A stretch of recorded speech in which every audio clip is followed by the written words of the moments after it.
Hi guys, in this video I'm going to talk a bit more about TweeterTone. Now the inspiration for TweeterTone came from the knobs that you know from the backside of your cabinets. So I'm sure you're familiar with the HF regulation that sits on the backside of pretty much any cabinet out there. What we thought is that it's kind of weird that it sits on the backside because it's hard to reach and you can't really hear while you're dialing it, so you have to walk out in front to see what it sounds like. So we thought, well, why not just put it up on the front panel of the amp where you can actually grab it and listen and tweak it as one of your regular tone controls. So that's exactly what TweeterTone is. Only it's slightly more advanced than just the HF regulation that you'd get in your cabinet. So the way it works is that it does open up your cabinet very much, or allow you to open it up or close it HF-wise if you want to. But it also compensates a little bit for some of the nasty high mids that you would typically get when just adding HF in the cabinet on its own. So in other words, it's an intelligent version of the knob that you find on the backside of your cabinets.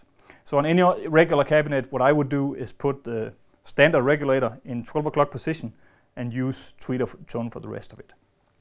So the general idea here is that in order to get to TweeterTone, you hit the shift button, so you get to the shift functions down here. And as you can see, we've put it in a 12 o'clock position as the default. Now this is what we consider the 12 o'clock position on regular cabinets. So this is what we kind of have as the factory default. Now, if you want it to be a bit more open and maybe a bit more hi-fi or maybe slap bass, you can turn it up. So that's what I'm doing now.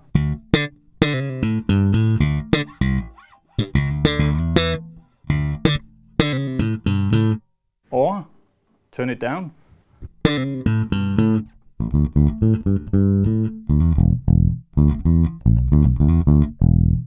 In case you want something that's a little more vintage or just slightly darker sounding, or anything in between those positions.